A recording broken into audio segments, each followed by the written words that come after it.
Para sa mga big man, panoorin nyo to, si Idol Marlon Basco. Marami kayong matutunan dyan. Pero bago ang lahat, shoutout muna sa mga kumpare ko sa Pinoy Team, Ricky Recapuente, aka Panday, sa JC2, Demi Cruz, and Brandon Gondion. Shoutout sa inyo mga pre.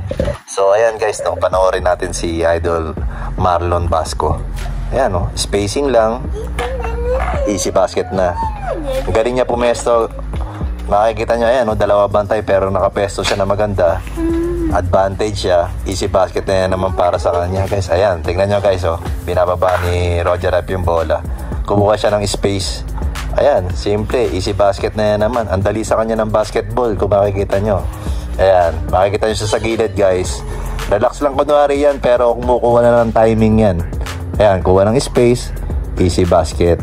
It's about timing saka sa spacing sa pestuan guys. Ayan. Kaya sa mga big man dyan, oh, panoorin nyo mabuti yung jersey number 14 sa red team. Ayan, oh, ang galing niya kumuha ng pesto.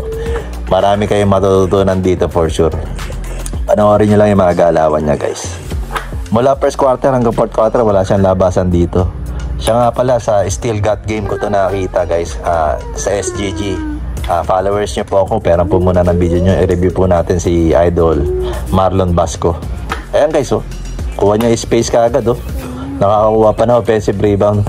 Sablay lang, kaso ano talaga, maganda yung spacing niya guys. Ang galing niya pumesto. Ayan, simple. O pagka wala, pasa lang muna yung bola. O pagka tumunga nga yung mga depensa, o kita nyo, nakatunga nga yung depensa, nakakuha siya ng bola. Sablay lang, kaso kasi pagod na yan. Mula first quarter hanggang fourth quarter, wala siyang labasan guys. O ayan naman, simple lang kunwari. O, kuha ng bola, easy basket. Ganun lang kasimple sa kanya guys. So sa mga big man natin dyan guys, panoorin nyo to. Marami kayong matututunan dito. Ayap, simple lang, timing, easy basket. So yun lang guys.